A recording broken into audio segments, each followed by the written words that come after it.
Diwali special બધાની favourite એવી કાજુ કતરી બનાવી લઈએ. તો અહીંયા એક મિક્સી જારની અંદર 1 કપ જેટલા કાજુ લીધા છે. અહીંયા મેં આખા કાજુ લીધા છે, તમે ટુકડા પણ લઈ શકો છો. એને આપણે પીસી અને એકદમ ફાઇન એવો પાવડર રેડી કરી દઈશું. હવે બીજા પેનની અંદર અડધા કપથી થોડી ઓછી ખાંડ અને એટલા જ પ્રમાણનું પાણી લઈ અને એની આપણે ઉકાળી અને ચાસણી બનાવવાની છે. આ રીતના ઘટે થોડી ચાસણી થઈ જાય એટલે આપણે ચેક કરી લેવાનું કે એક તારની ચાસણી બની ગઈ છે.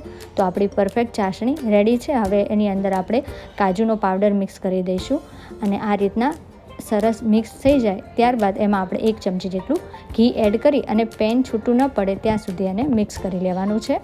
હવે આ રીતે આપણી કાજુ કતરીનો જે માવો છે એકદમ પરફેક્ટલી રેડી થઈ ગયો છે. તો એને આપણે બટર પેપરમાં કાઢી લેવાનું છે અને ગરમ છે તો આપણે સહેજ હાથે આ રીતે મિક્સ કરી અને બટર પેપરની મદદથી એને લોટ બાંધીએ છીએ એ રીતના લોટ બાંધી અને તૈયાર કરવાનો છે. ત્યારબાદ આ રીતે આપણે રોટલો વણી લઈશું અને એને કાજુ કતરીના શેપમાં આપણે કટ કરી લેવાના છે. તો આપણી હોમમેડ અને એકદમ પરફેક્ટલી જે બહાર જેવી જ કાજુ કતરી રેડી છે. તો રેડી છે આપણી હોમમેડ કાજુ કતરી.